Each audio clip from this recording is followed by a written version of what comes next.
अन्य समाचार जामनगरथी कोर्पोरेटर असलम खिलजी पर हुमलो। मनपा नजीक अजाण्या शख्सोए कर्यो छे हुमलो। असलम खिलजीने पगना भागे गंभीर इजाओ पहोंची छे। हाल असलम खिलजीनी हालत नाजुक बताववामां आवी रही छे। होस्पिટલમાં राजकीय अग्रणीओ पण दौड़ी આવ્યા છે। તાજેતરમાં કોંગ્રેસ છોડીને આપમાં જોડાયા છે असलम खिलजी। પોલીસે હુમલાખોરોને શોધવા ચક્રો ગતિમાન કર્યા છે। હાલમાં આમ આદમી પાર્ટીમાં જોડાયેલા અને જામનગરના કોર્પોરેટર असलमભાઈ खिलजी ઉપર અમુક અસામાજિક તત્વો દ્વારા આજે કોર્પોરેશનના ગેટની બહાર જ હિચકારો હુમલો કરવામાં આવ્યો। આ હુમલામાં असलमભાઈને ગંભીર ઇજાઓ થઈ છે। એમના બંને પગમાં ફ્રેક્ચર છે। માથાના ભાગે તલવારના તીક્ષ્ણ ઘા લાગેલા છે। જે પ્રાથમિક દ્રષ્ટિએ જે ફરિયાદી છે, ફરિયાદી દ્વારા જે જણાવવામાં આવેલું છે ફરિયાદમાં કે એમનો કહેવાનું એવું છે કે આ જે ભોગ બનનાર જે છે એ આગેવાન હોય વિસ્તારના, તેમને અન્ય આગેવાનો સાથે વિસ્તારમાં અલગ અલગ વાંધા ચાલતા હોય અગાઉથી, તો એ વાંધાનો ખાર રાખી અને આ બનાવ બનેલું હોય એવું તેમને ફરિયાદમાં જણાવેલું છે। અને સમાચાર સુરતથી સિંગર આરતી પ્રેમ લગ્ન વિવાદ મામલો। આરતીનો વધુ એક વિડીયો સોશિયલ મીડિયામાં વાયરલ થયો છે। સિંગર આરતી એક ફાર્મ હાઉસમાં જોવા મળી। વેફરની ખરીદી કરતા સિંગર આરતી નજરે પડી છે। સુરતના એક ફાર્મ હાઉસનો વિડીયો હોવાની ચર્ચા। ગઈકાલે સુરતમાં એક લગ્ન પ્રસંગમાં કાર્યક્રમમાં આપવાની હતી હાજરી। પાટીદાર યુવાનોના વિરોધના પગલે કાર્યક્રમ રદ થયો હતો। તો આરતીને કાપોદ્રા પોલીસે નિવેદન નોંધવા માટે બોલાવાઈ હતી। પોલીસ સમક્ષ નિવેદન માટે પણ આરતી હાજર રહી ન હતી। ફાર્મ હાઉસમાં માતા પિતા મળવા ગયા, ત્યાં પણ સિંગરે મળવાનો ઇનકાર કર્યો। ફાર્મ હાઉસની અંદર પ્રેમી પતિ પાણીમાં મસ્તી કરતો નજરે પડ્યો।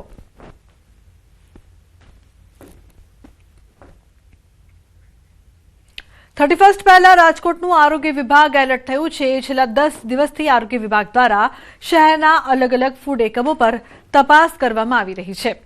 જે અંતર્ગત આજે શહેરના જંકશન વિસ્તારમાં આવેલી જય જલારામ બેકરી ખાતે તપાસ હાથ ધરવામાં આવી હતી। આરોગ્ય વિભાગની ટીમે પાવ કેક સહિતની અલગ અલગ વસ્તુઓની તપાસ કરી હતી। તપાસ દરમિયાન ફૂડ પેકેટો પર એક્સપાયરી ડેટ લખેલી ન હોવાનું સામે આવ્યું હતું। છેલ્લા 10 દિવસમાં 15 જેટલા ફૂડ યુનિટોમાં તપાસ હાથ ધરાઈ હતી। 31st તહેવારને લઈને આરોગ્ય વિભાગ દ્વારા અત્યારે તપાસ હાથ ધરવામાં આવી છે। રાજકોટ શહેરના જંકશન વિસ્તારમાં જે જલારામ જે બેકરી છે ત્યાં અત્યારે આરોગ્ય વિભાગની ટીમ પહોંચી છે અને તપાસ કરી રહી છે। ખાસ કરીને 31st ઉપર છે તે લોકો કેક સહિતની અલગ અલગ વસ્તુઓ છે તે જે છે વધુ આરોગતા હોય છે।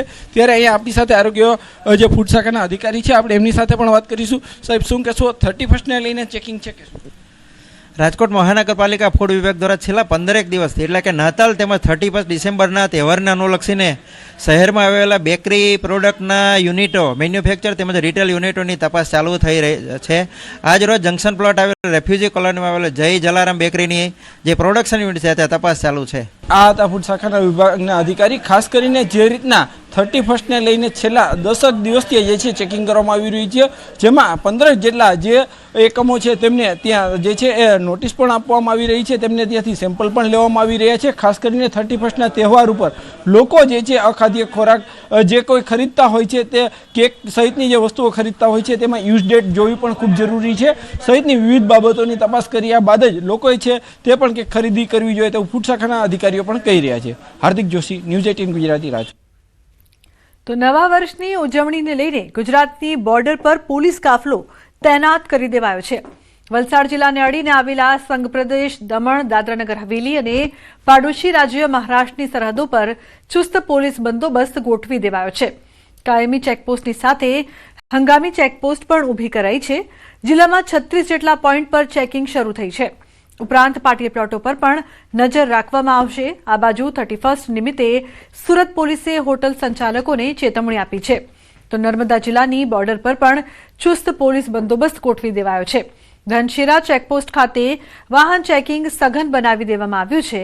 આ તરફ મરદા જિલ્લા પોલીસ દ્વારા વિશેષ આસપાસના વિસ્તારોમાં સુરક્ષા વ્યવસ્થામાં નોંધપાત્ર વધારો કરવામાં આવ્યો છે।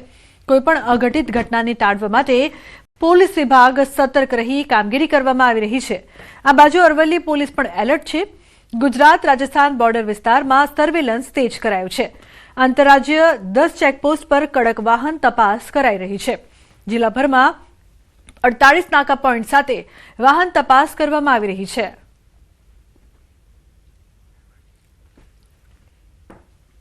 31 ડિસેમ્બર અને નવા વર્ષને આવકારવા માટે પ્રવાસન સ્થળ દીવ પ્રવાસીઓથી ઉભરાઈ ગયું છે, જેના કારણે સ્થાનિક હોટલો અને રિઝોર્ટ્સ હાઉસફુલ થઈ ગયા છે. આ વર્ષે પ્રશાસન દ્વારા પ્રથમ વખત પ્રખ્યાત નાગવા બીચ પર ભવ્ય નાઇટ મ્યુઝિક અને ડીજે પાર્ટીનું વિશેષ આયોજન કરવામાં આવ્યું છે, જે પ્રવાસીઓ માટે મુખ્ય આકર્ષણનું કેન્દ્ર બન્યું છે.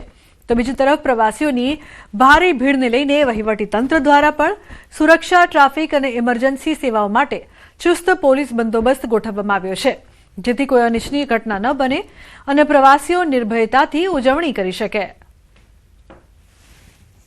तो यहाँ आके हमें बड़ा अच्छा लगा. वेदर बहुत प्लेजेंट है. दिल्ली की ठंड से बचे हैं हम. यहाँ पे दिल्ली वाली ठंड नहीं है, उससे हमारा बहुत अच्छा प्लेजेंट वेदर लग रहा है यहाँ पे. और बहुत अच्छा लगा. यहाँ के गुजराती लोग हमें बहुत पसंद आए. એ લોકો માટે નાગવા બીચ ઉપર એક મ્યુઝિકલ નાઇટનો ભવ્ય મોટો પ્રોગ્રામ રાખ્યો છે, જે ફ્રી ઓફ કોસ્ટ છે, નિઃશુલ્ક છે. અને એના માટે સારા નેશનલ ફેમના આર્ટિસ્ટો બોલાવ્યા છે, જેની અંદર દમણ અને દીવ ઇન્ડસ્ટ્રીઝ છે, હોટેલ એસોસિએશન છે, એને સાથ સહકાર આપી અને કાલે મોટા પ્રમાણમાં કાલે નાગવા ઉપર 8 વાગ્યા પછી એક 31st અને ન્યૂ યર સેલિબ્રેટ કરવા માટે પ્રોગ્રામનું આયોજન કર્યું છે. પ્રવાસન સ્થળ દીવ કે જે આમ પણ પ્રવાસીઓ માટે આકર્ષણનું કેન્દ્ર રહેતું હોય છે, ત્યારે હવે જ્યારે આવતીકાલે 31 છે અને 31ને લઈને પ્રવાસન સ્થળ દીવ ખાતે પ્રવાસીઓ છે તે મોટી સંખ્યામાં ઉમટી પડશે. અને આજથી જે પ્રમાણે જોઈ શકાય છે કે આજે વહેલી સવારથી દીવની અંદર પ્રવાસીઓ છે તે આવવાની શરૂઆત થઈ ગઈ છે. જોકે આ વર્ષે દીવની અલગ અલગ હોટલોની અંદર જે દર વર્ષે આયોજન થતું હતું, એટલે કે દીવની હોટલોની અંદર નાઇટ પાર્ટી અને મ્યુઝિક પાર્ટીનું જે આયોજન થતું હતું તે હવે બહુ ઓછી હોટલમાં જોવા મળશે, કારણ કે દીવ પ્રશાસન દ્વારા આ પહેલી વખત આ વર્ષે 31ની મોડી રાત્રે, એટલે કે રાત્રિના 8થી લઈ અને મોડી રાત સુધી મ્યુઝિક પાર્ટી છે તેમનું આયોજન કરવામાં આવ્યું છે. અને આ મ્યુઝિક પાર્ટી છે તે આ નાગવા બીચ ખાતે જ કરવામાં આવશે, કારણ કે નાગવા બીચ ખાતે મોટી સંખ્યામાં ટુરિસ્ટો આવતા હોય છે અને ટુરિસ્ટો સમુદ્રની સાથે સાથે મ્યુઝિક પાર્ટી છે તેમનો પણ આનંદ માણી શકે તે માટે થઈ અને દીવ પ્રશાસન દ્વારા આ વર્ષે આ પ્રકારનું આયોજન છે તે કરવામાં આવ્યું છે. જોકે હાલ 31ને લઈને દીવની જે તમામ હોટલો છે તે હાઉસફુલ બની છે અને સાથે સાથે દીવના હોટલ એસોસિએશનના જે પ્રમુખ છે તેઓનું કહેવું છે કે દીવ આવતા ટુરિસ્ટો જે હોય છે કે તેઓએ દીવની અંદર પ્રવેશતા પહેલા થોડા દિવસો અગાઉ હોટલોમાં બુકિંગ કરાવી લેવા જોઈએ, જેથી કરીને પ્રવાસીઓ છે તેમને પરેશાન ન થવું પડે. દિનેશ સોલંકી, ન્યૂઝ 18 ગુજરાતી, દીવ.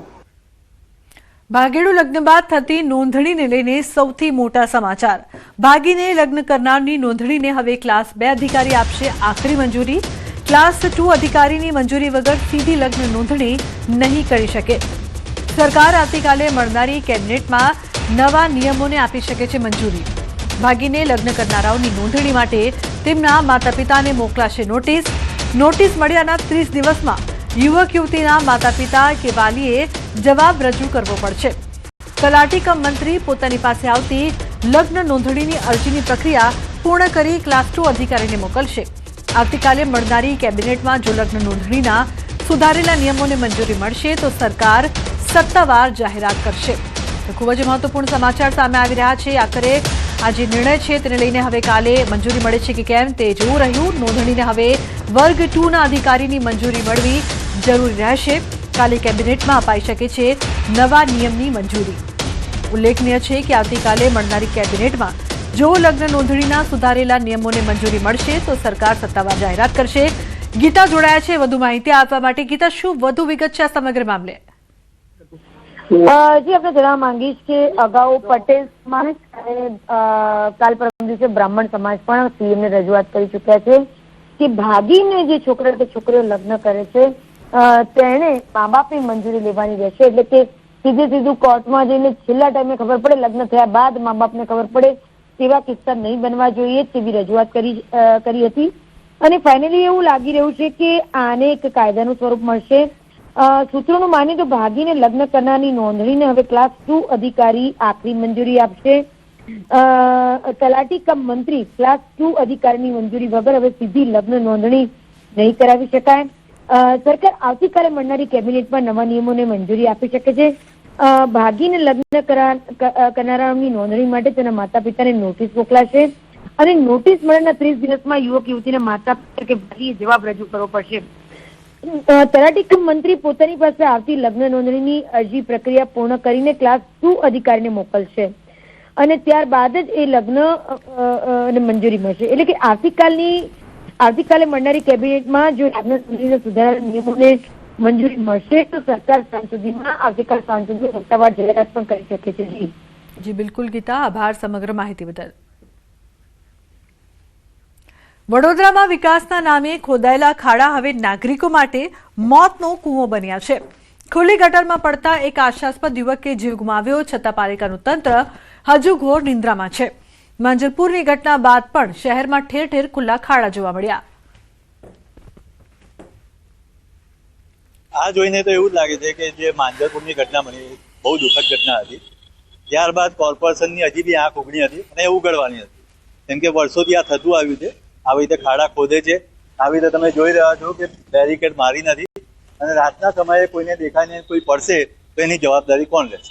બેરિકેડ મારી નથી, ખાડાઓ હજી એવાની વાત છે, રોડ બન્યા બી નથી કે જેની ઉપર પેચવર્ક કરીને બી હાલ પૂરતું કામ કરી શકે. કાલ ઉઠીને કોઈ મરે કે પાણીનું લેવલ ત્યાં બેસી ગયું તો બી ઘટના મોટી ઘટી શકે. કોર્પોરેશનનું નિષ્ઠુર વહીવટી તંત્ર અને સત્તા પર બેઠેલા લોકોની નગરજનો પ્રત્યે બિલકુલ વફાદારી નથી.